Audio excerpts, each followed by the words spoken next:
سويسرا بتعتبر واحدة من البلدان الغريبة واللي مش هتسمع عنها غير كل خير، لدرجة انك بعد ما تسمع وتشوف فيديو النهاردة هتقول يا ريتني كنت مواطن سويسري. وده ببساطة لأن سويسرا حرفيا بتعتبر واحدة من أجمل بلاد العالم.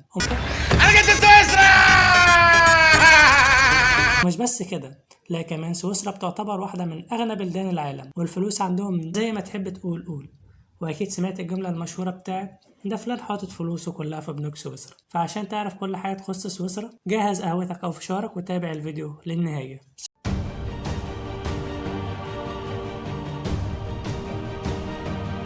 سويسرا بتعتبر بلد من البلدان الأكثر أمانا في العالم، وعلى الرغم من إنه صعب إننا نحدد بلد بالذات ونوصفها بأنها الأكثر أمان في العالم، وده لأن معايير الأمان والجريمة بتختلف من بلد للتانية، واللي بتتأثر بالعوامل السياسية والاقتصادية والاجتماعية. ولكن لو بصينا على أوائل الدول اللي بتعتبر أكثر أمانا في العالم هنلاقي على قمة البلدان دي قايمة، ومن القايمة دي اليابان وسنغافورة وسويسرا وأيسلندا ونيوزيلندا والنمسا والنرويج وفنلندا وكندا واستراليا. طب ازاي بنصنف الدول دي من حيث الامان؟ عشان نصنف الدول دي من حيث الامان لازم ناخد بالنا من شويه مؤشرات، وبناء على المؤشرات دي نقدر نصنف الدول من حيث الامان. اول مؤشر هو معدلات الجريمه، واللي بتشمل معدلات القتل والسرقه والاغتصاب وغيرها من اشكال الجريمه. تاني مؤشر هو معدلات الارهاب، واللي يمكن استخدام معدلات الهجمات الارهابيه والاصابات والوفيات المتعلقه بها تصنيف الدول من حيث الامان. تالت مؤشر هو مؤشر السلام العالمي، وبيتم استخدام المؤشر ده واللي بتصدره مؤسسة إنسيس كل سنة، واللي بيعتمد على عدد من المؤشرات عشان يقدروا يقدروا مدى الأمان والاستقرار في الدول.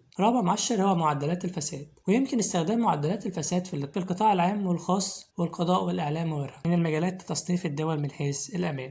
خامس مؤشر هو مؤشر الصحة العامة، اللي بيشمل معدلات الإصابة بالأمراض ومعدلات الوفيات المرتبطة بالأمراض دي، ومؤشرات الصحة العقلية والتحصينات وغيرها من المؤشرات. سادس مؤشر هو معدلات الحوادث والكوارث الطبيعية، ويمكن استخدام المؤشرات دي لتصنيف الدول من حيث الأمان، لأنها بتتأثر بعض الدول بحوادث زي الزلازل والبراكين والأعاصير والفيضانات والحرائق وغيرها من الحوادث الطبيعية.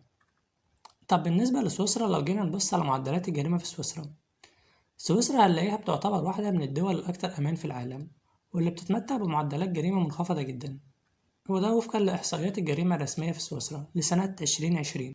مش بس كده، لا ده معدل جرائم القتل والقتل العمد والإصابات الجسدية الخطيرة والسرقة سواء المسلحة أو بالإجراء، كل الحوادث دي كانت منخفضة جدا بالمقارنة بمعدلات الجريمة في البلاد التانية اللي حواليها. وكمان سجلت سويسرا معدلات جريمة منخفضة جدا في العنف الأسري والاغتصاب والتحرش الجنسي. ومؤشر السلام العالمي اللي بيعتبر مؤشر بيقيس مستوى السلام في الدول حول العالم، وبيتم إعداده سنويا من قبل معهد الاقتصاد والسلام العالمي. وفي آخر إصدار المؤشر السلام العالمي اللي صدر سنة 2021 جت سويسرا في المرتبة الثانية عالميا بعد فنلندا كأكثر دولة سلاما في العالم. وبيعتمد مؤشر السلام العالمي على عدد من المعايير، واللي بتتضمن معايير السلام الداخلي والخارجي ومعايير التسامح والمساواة ومعايير حقوق الإنسان ومعايير الدولة القانونية ومعايير الأمن الغذائي والصحي والاقتصادي والتعليمي وغيرها. ولو بصينا على سويسرا هنلاقي إن مؤشر السلام العالمي فيها بيتمتع بمستوى عالي جدا من الأمن والأمان والاستقرار السياسي والاقتصادي والاجتماعي، وده اللي بيخليها وجهة مثالية للسكن أو للزيارة. حضرتك إنه قضى فترة طويلة قوي من عمره في سويسرا، وكل اللي في سويسرا كده ده اقل واحد في سويسرا اهو. اما بالنسبه لمؤشرات الصحه العامه في سويسرا فهنلاقي ان سويسرا بتتمتع بمؤشرات صحيه عاليه جدا، وبتعتبر واحده من الدول الرائده في الرعايه الصحيه على مستوى العالم، وده وفقا لتقرير منظمه الصحه العالميه سنه 2020. ولو بصينا على متوسط اعمار الافراد في سويسرا هنلاقي ان متوسط العمر المتوقع عند الولادة في سويسرا للشخص هنلاقيه 83 سنة، وده يعتبر مؤشر عالي جدا بالمقارنة مع متوسط العمر المتوقع في العديد من الدول التانية. وهنلاقي ان سويسرا بتحظى بنظام صحي متطور جدا وشامل، وهنلاقيه بيشمل كل الرعاية الطبية الأساسية والخدمات الطبية المتخصصة، ويعتبر النظام ده متاح لجميع المواطنين والمقيمين في البلد. وكمان بتوفر الحكومة السويسرية عدد كبير جدا من البرامج الوقائية والتثقيفية لتعزيز الصحة العامة والوقاية من الأمراض المعدية. ومع كل ده هنلاقي إن سويسرا بتتميز بمستشفيات ومراكز طبية عالية المستوى وتقنيات طبية متطورة، بتستخدم تقنيات حديثة في الرعاية الصحية زي الطب الجزيئي والوراثي والروبوتات الجراحية. وكمان بيعتبر قطاع الرعاية الصحية في سويسرا واحد من القطاعات الأساسية والرئيسية للاقتصاد السويسري، واللي بتستثمر فيه الحكومة السويسرية بشكل كبير جدا عشان تطوره وتحسنه باستمرار. ونيجي لمتوسط دخل الفرد في سويسرا هنلاقي إن سويسرا بتعتبر من أغنى دول العالم،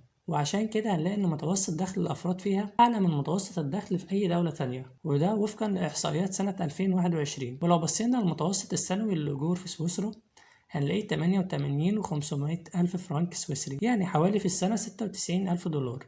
وكمان سويسرا تعتبر بلد البنوك، وده لأن في سويسرا فيها عدد كبير جدا من البنوك، وسويسرا بتعتبر مركز عالمي مهم جدا وليها سمعة دولية قوية جدا في مجال البنوك والخدمات المالية. وفي سويسرا بعض البنوك الكبيرة العالمية، وتعتبر البنوك دي في سويسرا بسرية تعاملها وخصوصيتها، متوفر خدمات زي الحفاظ على الأموال والودائع والاستثمارات، ده بالإضافة للخدمات المصرفية الشخصية والتجارية والخدمات الاستثمارية وإدارة الثروات. كمان سويسرا بتضم بورصة سويسرا المالية، واللي بتعتبر من أهم البورصات الأوروبية والعالمية. ونيجي للسؤال المهم، ليه الناس بتحب تحط فلوسها في بنوك سويسرا؟ وده ببساطة لأن بنوك سويسرا بتعتبر معروفة بسرية تعاملاتها وخصوصيتها، وده لأنها بتعتبر واحدة من الدول الرائدة في العالم في توفير خدمات الخصوصية المالية والضريبية، وده اللي بيخلي ناس كتير بيفضلوا إنهم يودعوا فلوسهم في البنوك السويسرية عشان يقدروا يتمكنوا من حماية خصوصيتهم المالية والمعلوماتية، ويقدروا يحافظوا على سرية معلوماتهم الشخصية والمالية. وفوق كل ده وده، فالبنوك في سويسرا بتتميز بالثقة والاستقرار، وتوفر خدمات مصرفية آمنة جدا ومتميزة. وكمان فسويسرا بتتمتع بنظام مالي قوي ومستقر، وده اللي بيؤدي لزيادة ثقة الناس في الاستثمار والحفاظ على أموالهم في البنوك السويسرية. ولكن من عيوب بنوك سويسرا إن لو شخص توفى من غير ما يقدم بياناته للبنك، ففي الحالة دي ما يقدرش الورثة إنهم يستلموا فلوسه، والفلوس دي بتدخل في خزينة الدولة السويسرية. وقبل ما نختم الفيديو هقول لك على شوية معلومات عن سويسرا. سويسرا هي دولة بتقع في قلب أوروبا، بتشتهر بحاجات كتير جدا، وده اللي بيجعلها محط اهتمام للناس من مختلف أنحاء العالم. ومن أهم المعلومات عن سويسرا إن سويسرا بتعتبر دولة جبلية وجزء من جبال الألب، وبتضم أعلى قمة في أوروبا وهي الجبل الأعلى مون بلان، وبتوفر المناظر الطبيعية الخلابة والفريدة. كمان سويسرا بتتمتع باقتصاد قوي جدا ومستقر، وبتعتبر مركز مالي عالمي. كمان سويسرا بتتميز بالسياحة، وده لأن السياح بيجيلها من جميع أنحاء العالم عشان يزوروا المدن الرائعة والمنتجات الجبلية الشهيرة. من أشهر الصناعات في سويسرا صناعة الساعات والجبنة والشوكولاتة والأدوات الجراحية. كمان بتتمتع سويسرا بنظام سياسي وديمقراطي مستقر متطور، وده لأنها بتتميز بالنظام السياسي بالتسامح والتعددية والحرية الفردية. اللغات الرسمية في سويسرا هي الألمانية والفرنسية والإيطالية والرومانية. وسويسرا موجود فيها مجموعة من المقيمين من الجنسيات التانية اللي هم عايشين في سويسرا عشان يشتغلوا. وسويسرا بتتميز بالأمن والنظام والتنظيم الجيد، وتعتبر واحدة من أكثر الدول أمان في العالم. ومن أشهر المعالم السياحية في سويسرا هي بحيرة جنيف والمدن القديمة زي مدينة زيورخ. ولحد هنا بنكون وصلنا لنهاية الفيديو. يا ريت لو عجبك الفيديو ما تنساش تدعمنا بلايك وتشترك في القناة لو أنت مش مشترك، وتفعل زر الجرس عشان يوصلك منها كل جديد. وإلى اللقاء، ونشوفكم في فيديوهات تانية إن شاء الله.